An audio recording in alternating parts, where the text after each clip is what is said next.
Hello, everybody, and welcome to the Deadhead Cannabis Show. Jim Marty here from beautiful spring day here in Longmont, Colorado. I've got my partner up in Chicago as we struggle to get through the C-19 virus pandemic that is we're right in the middle of right now. Larry, how you doing up there in Chicago? Hey, Jim, nice to hear from you. Thank you. We're hanging in here on our shelter-at-home order, which the governor has now extended in conjunction with President Trump's declaration through the end of April.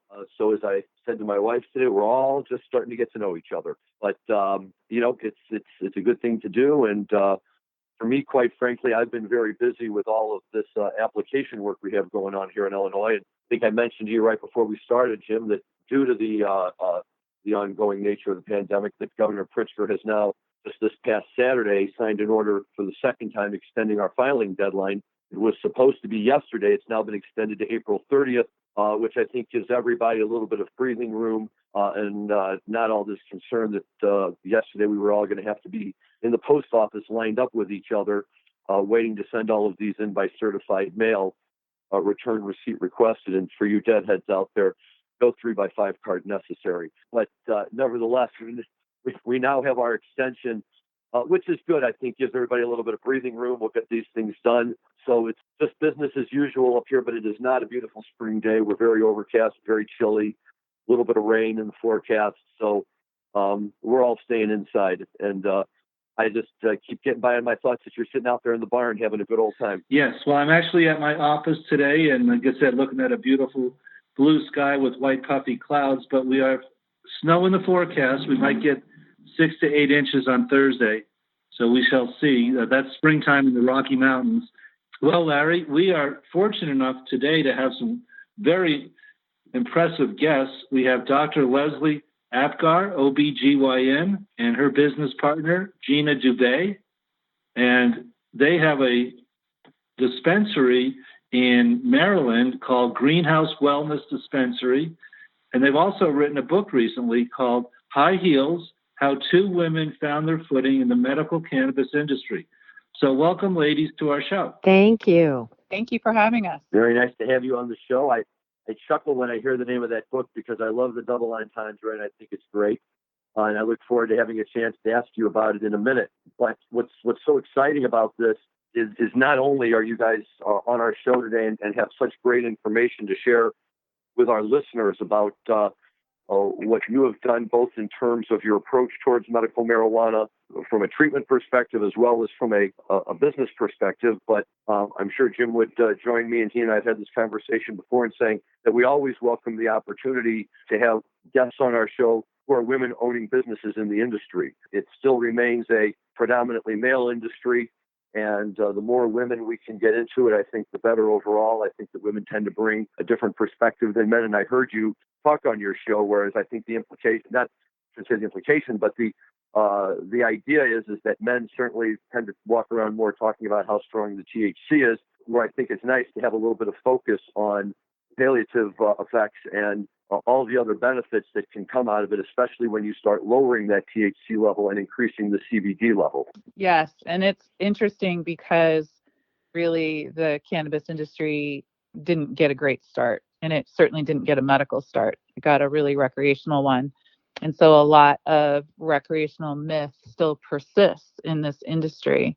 And Gina and I really want to elevate it and make it more elegant and get whatever studies we can in place and really focus on the true medical nature of these compounds instead of just going with the old dogma.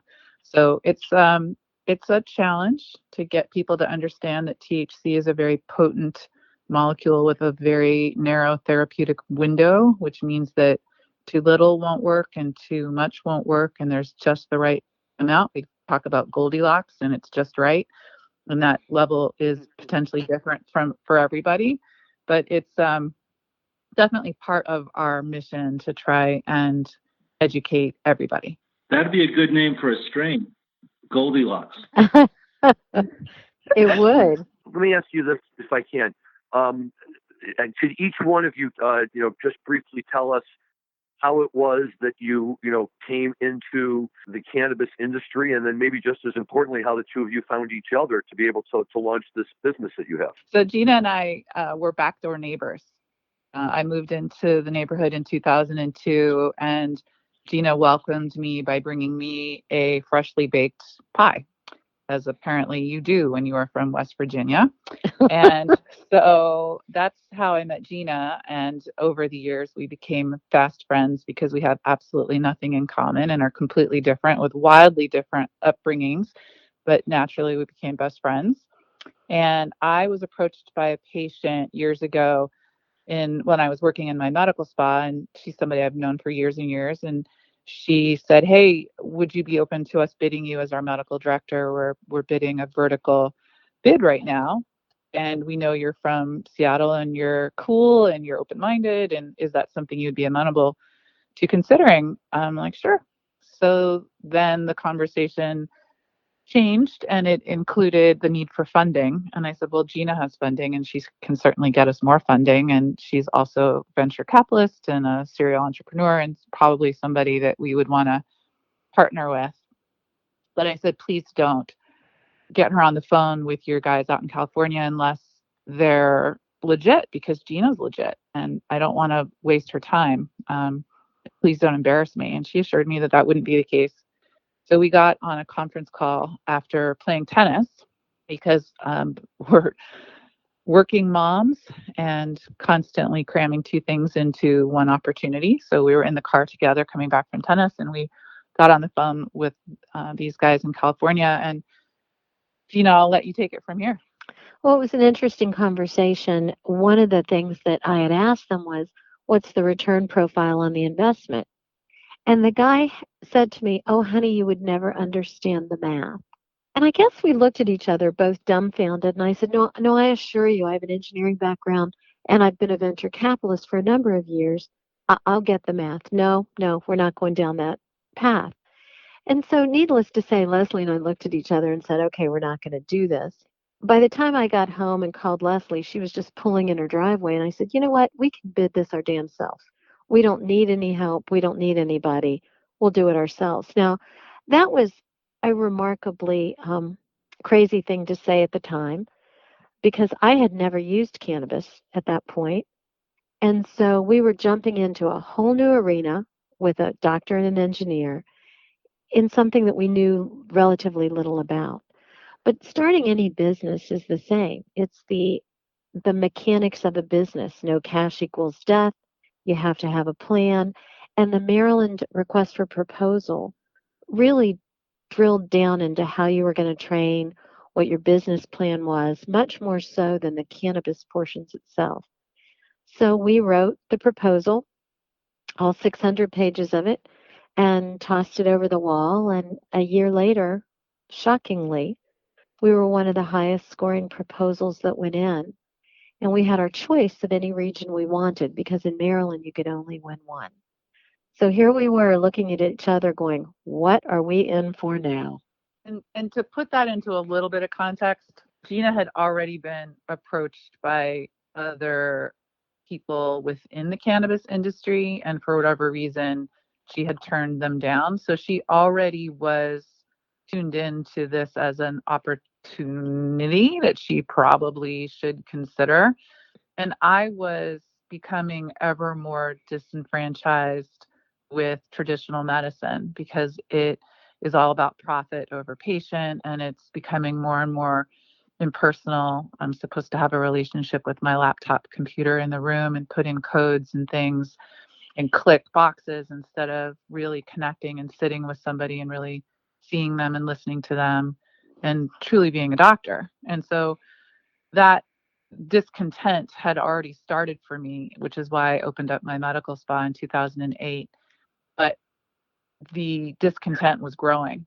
And this opportunity, while terrifying to me, because my colleagues told me that I was throwing away my career and my reputation and potentially my medical license, and what the heck was I thinking? It did have a little bit more context than we just had this phone call and jumped in. But quite honestly, at the time, we just had that phone call and jumped in, and it was a big, giant jump. You have a retail location in Ellicott City, Maryland. Do you cultivate or do you simply buy and sell your cannabis? We simply buy and sell. In Maryland, everything's verticalized: grow, processor, and dispensary. We have hopes to get a processor in later rounds, and we've also bid in other states. But in Maryland, we have the dispensary, and then we have a second company called Blissiva, which manufactures a line of women's products that we designed specifically for ourselves. I see. So you purchase your cannabis from others. We do. We have 15 licensed growers in Maryland and 15 processors. And so there's quite a range of product. And in our dispensary, we carry about 300 different items: flower, vapes, tinctures, gummies, pretty much the gamut, because we deal with patients that have all different issues. Okay. And so what do you look for when you're making your purchases? It's really a variety of things. When we look at flower, we want a blend. We want some high THC, some CBD THC blends. We also want the different terpenes within the cannabis because, as you're aware, the terpenes are really the secret sauce. They're what make people feel different ways, and different folks react differently. For vapes, we want also the different range. We really focus on a lot of tinctures for our patients, especially depending upon their individual condition. So what may be different in Maryland to your guys' states is that Maryland, for better or for worse, has been really strict about their testing requirements. And it, of course, adds expense to the process. But they are really, really persnickety about testing and labeling, so that if you go to some other states, you don't know what's in it. You might know what percentage THC or CBD or milligrams, but you don't have anything else. There's no other terpenes or minor cannabinoids that need to be on the label. So we're really lucky because we get COAs for all these different products, and we get to dissect into the nitty-gritty to select what we want, so we can really offer our patients a full spectrum. And it's a lot of detail, but it's also tremendous. Very good. So you're on the front lines and you're seeing breast cancer patients, postpartum depression, opioid use, and abuse. One of the things I always say is, why would you take opioids when here in Colorado you can smoke some of the best marijuana in the world? So tell us about that link between opioids and cannabis to get people off of opioids. So it's funny. I just got the journal article today that we actually published a case report of an individual who used cannabis to come off of her opioids the second time she had a big surgery. The first time she had that surgery or a similar surgery, it wasn't legal in Maryland yet. And the difference in her recovery is just striking. So what we find is that cannabis potentiates opioids, which means that it makes them work longer and more effectively. And because of that, then the patient can use ever less or lower doses and less often, and really get themselves weaned off quite effectively. Secondly, cannabis decreases or eliminates the withdrawal symptoms and the anxiety that is associated with coming off narcotics. So it's been profound. It's one of the first things that Gina and I witnessed at Green House. We had our very first patient number one, we call her to this day, who had been injured in the war. I think she had a Humvee accident and had a bunch of hardware in her back, and she was on enough fentanyl to kill a horse. She was on a pump, like an insulin pump, but it was a fentanyl pump. And she was also on morphine tablets, multiple tablets a day. And she was just, her life was ruined, and she was just incapacitated, and she was just waiting for us to open so that she could start the process. And in 3 short months, she was off everything. Now, I don't recommend that. That was not part of our plan for her, but she is such a a warrior and a hero. And that was just the beginning.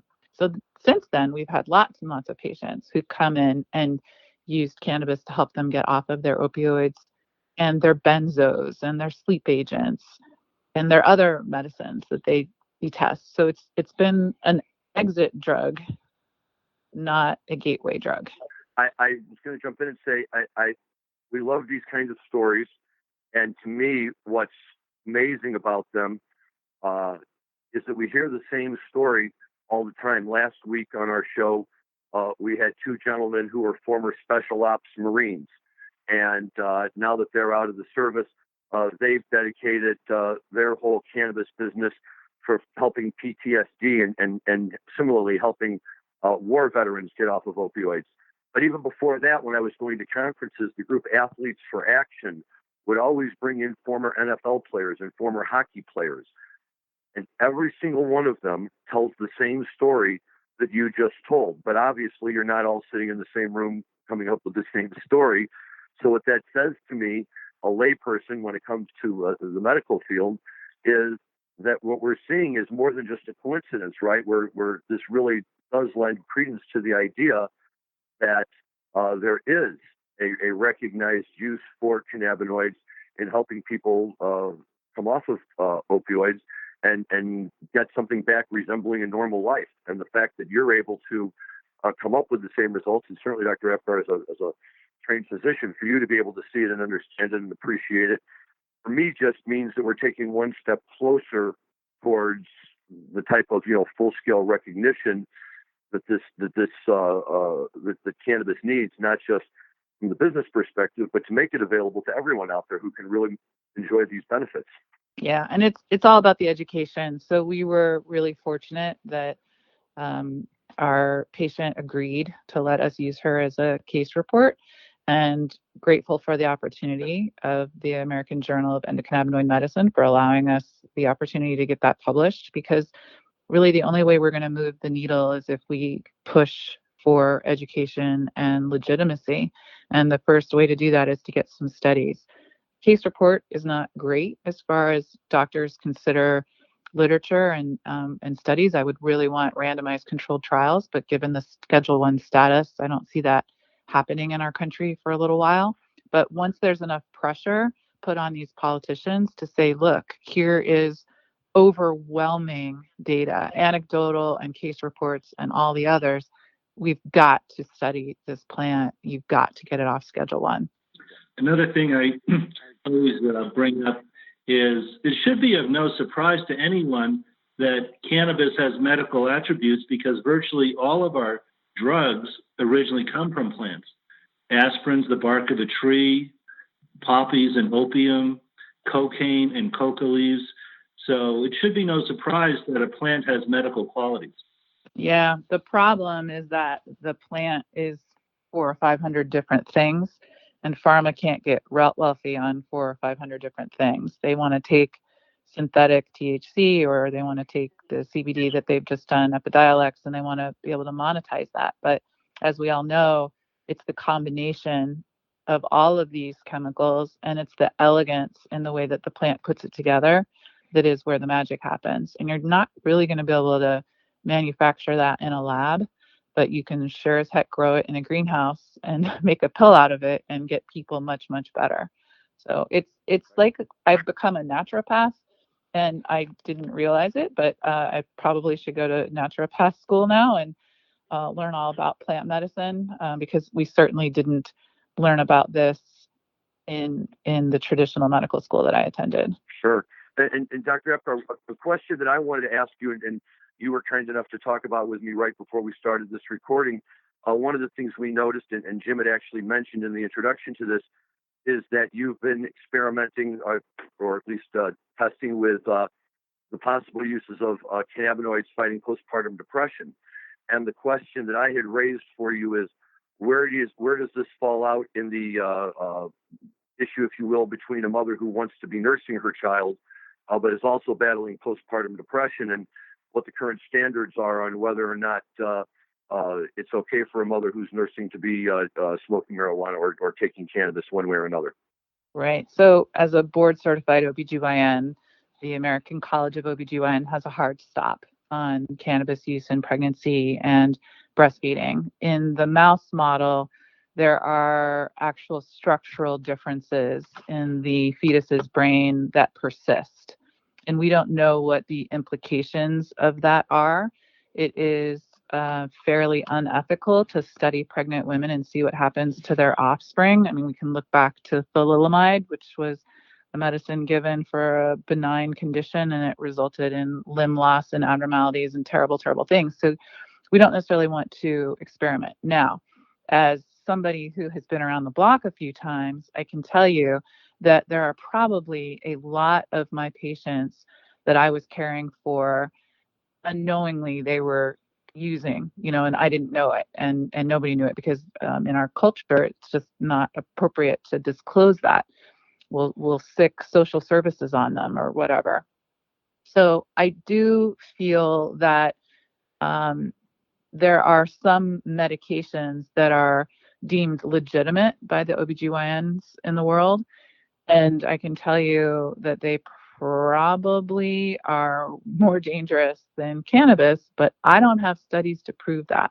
And until I have studies to prove that, I have to just err on the side of caution and say it's a hard stop. We don't recommend that you use this while you're pregnant or breastfeeding. And as I was telling you before, I can actually kind of understand the science of why people get postpartum depression theoretically, because if your endocannabinoid system is dysfunctional or it's depleted, I can tell you that when you are nursing, you are menopausal. Your estrogen levels are really, really low.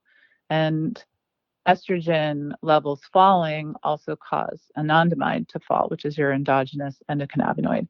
So it makes complete sense that we should be able to supplement a breastfeeding mom with cannabinoids to make, to get the anxiety to go away and the depression to go away. So I really look forward to the day where we have the ability to do that safely. Leslie and I are in agreement that what we need in this country is for cannabis to come off the Schedule 1 list because it restricts any kind of federally funded research. And so if we can move it to even Schedule 2, we can then start research and trials and the ability to get data that's not anecdotal. Yeah, but how silly is it that, I mean, what's Epidiolex? What did that get scheduled at? I hazard to even guess. And what about synthetic THC? That's Schedule 3.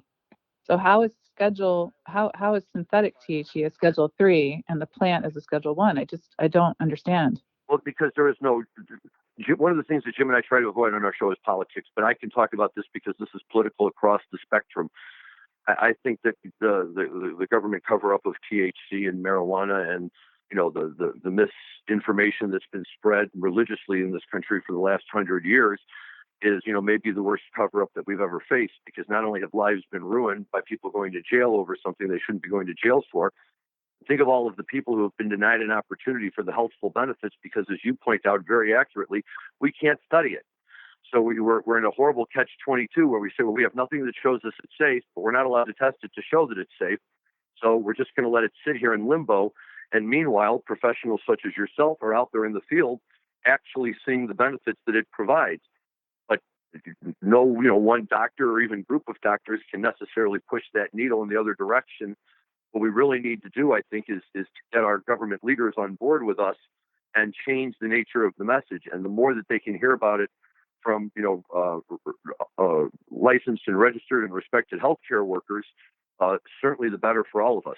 Yeah, I love what you say. I love how you said that. And I agree completely with everything you said. And in fact, in the last appendix of our book, I talk a little bit about the history of cannabis in our country and actually human history and how we got to this place that we're in today. But it is an absurd story, and it would be fun to hang out when COVID is over and have a drink and talk about all these things with you guys. But love to. Yeah, it's a big problem. Gina and I definitely feel a responsibility to be the thought leaders and to be the ones leading the charge. And it is exhausting because we are pushing the rock uphill just like Sisyphus did. And it's hard to change the recreationally minded people that we are surrounded by, but we really want to legitimize this medicine, and we'll publish it, and we'll go on the Today Show, and we will do podcasts, and we'll talk to whoever, and really it's all about the education. So we're committed to it for sure. I want to take a quick break to thank you for listening to today's show and to invite you to listen to all the other great MJBulls cannabis podcasts, like Raising Cannabis Capital, the show which features cannabis entrepreneurs that are raising money to expand their organization. Tune in each week on Thursdays and Sundays to hear founders of awesome cannabis companies talking about their business and their fundraising plans. Who knows? Maybe you'll discover the future Amazon or Apple of cannabis on the Raising Cannabis Capital podcast. Really appreciate you being on our show today. And, this is the Deadhead Cannabis Show, so we should talk some music. I understand you both have grown children, and, what kind of music do you like? What kind of experiences did you have with your kids growing up? Did you go to concerts with them like I did with our sons? Well, we're really fortunate here in Maryland because we have Merriweather Post Pavilion that's just down the street, and Merriweather Post, love it. Yeah. So we're able to see concerts all the time. My husband and I have a very eclectic sense of music, but I think, well, first of all, let me just go ahead and say I did go to the Grateful Dead concert in Eugene, Oregon. I'm trying to remember what year it was, but I went in a VW Bug. I'm just saying, no, a bus, a VW bus, light blue. So, and I have my Birkenstocks and my tie-dye from back in the day. So yes, I definitely was part of that. I think Little Feat opened for him. Ooh, But I'm a child of the 80s, so I have like the new wave. I've got the U2, I've got Imagine Dragons and everybody else in between. Certainly I keep my ear to what our kids are listening to, and they often bring up really cool bands that I never would have heard of. And so I will definitely say eclectic is my taste. But one thing that is not in my playlist is what Gina has on her playlist. And I am definitely a country girl. I have listened to country music growing up in West Virginia through my whole life, and my children and my husband and I, we're country music fans. Zach Brown, Little Big Town, Lady Antebellum. We'll go off radar a little bit, but not to the degree Leslie does. So, like in most things, Les and I are opposite on everything. Before we let our guests go, there is one last question I want to ask because we touched on it at the opening, and I think it's important. Can you please just give us and our listeners a 2-minute summary and review about your book? What kind of brought you to decide to write it? Where you've been going with it, and the name, how you got the name, because we think it's great. Well, we really have been asked everywhere we go on how we got into this industry. And so what we decided to do was really look back and give the chronology of how we got here with the pros and the cons and the good and the bad. And so High Heels is a nod to being female in a male-dominated industry and the fact that we have seen cannabis cure and change lives. So the book is actually HEALS. It walks through how we bid and some of the adversity that we encountered, like things that you wouldn't imagine. The growers would sometimes sell to other dispensaries at half the price we got it at because the Good Old Boys Club was alive and well. And now that we do a significant enough volume, we have a seat at the table. But it was hard to get there. So High Heels walks you through that. It's basically a love letter or a cheer for anyone that wants to get into the industry, and it's encouragement on that they can do it too. And where can you buy it? You can buy it on Amazon in paperback or in Kindle, and we also just released it on Audible. Oh, wow. So you can sit and listen to it in your car. And who was the narrator? Who was it? One of you? It was us. Even better. Fantastic. Okay, well that's great then, because I saw that and was reading about that, and I love your business and everything you're doing, but I really love the fact that you took time to tell your story and get it out there, because I think it is important for other people to be able to see it, right? If you guys can do it, then hopefully others will draw inspiration from that and we'll have all sorts of people getting into the industry. That's Yeah. what we're hoping.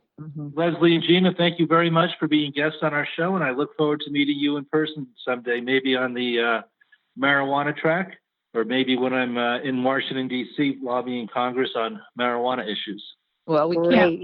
can't wait. We look forward to it. And we appreciate all that you guys are doing as well. Keep up the good work. Oh, that was a great interview, Larry. Those two ladies are doing great work for the industry.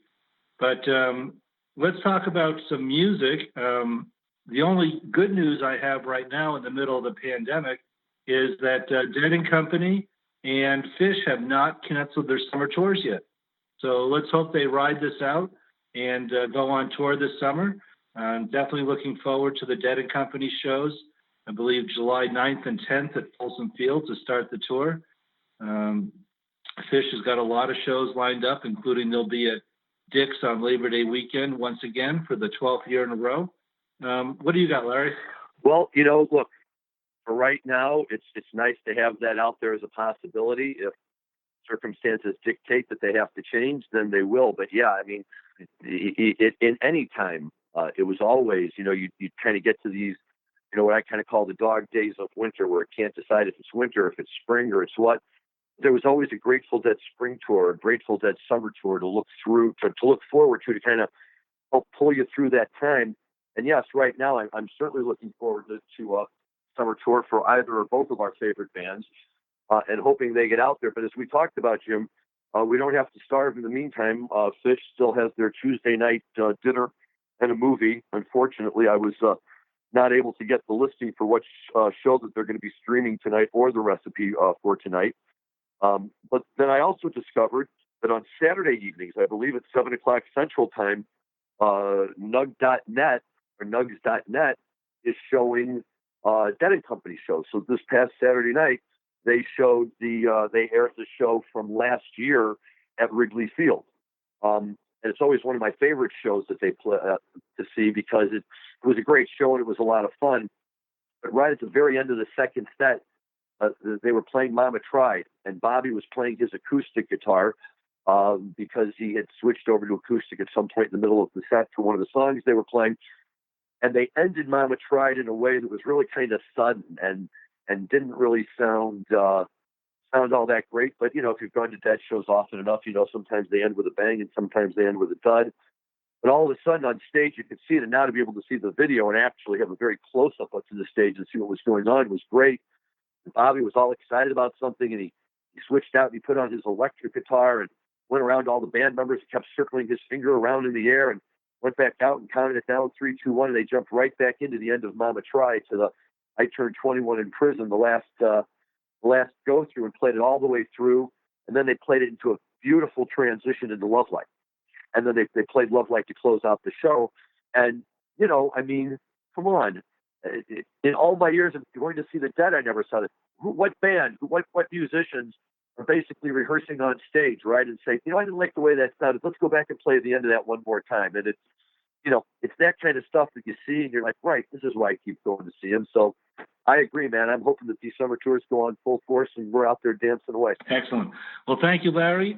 And before we go, I do just have to say it. And I'm sorry, I know this is going to be a little bit painful for you because it's not your birthday yet. But for everybody else out there in the world, June 1976 box set is now delivered.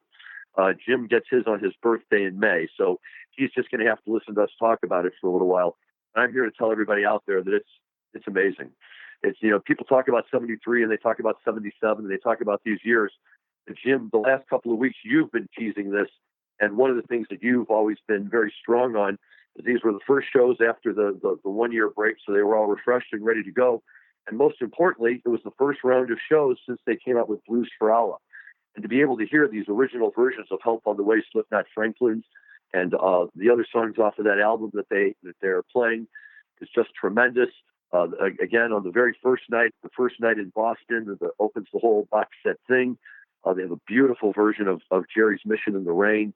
It's just filled with wonderful little things like that just really make it worthwhile. So I'm even looking forward to your birthday because I want you to get to listen to this so you and I can start talking about it. Well, I did hear the Help Slip Franks on the Grateful Dead Sirius radio station, so I have heard some of it, and it does sound crystal clear and amazing. I have been listening to some 1977 shows where, again, great recordings by Betty Cantor. They call those Betty boards. Yep, that's right. And now they're reduced down to CDs.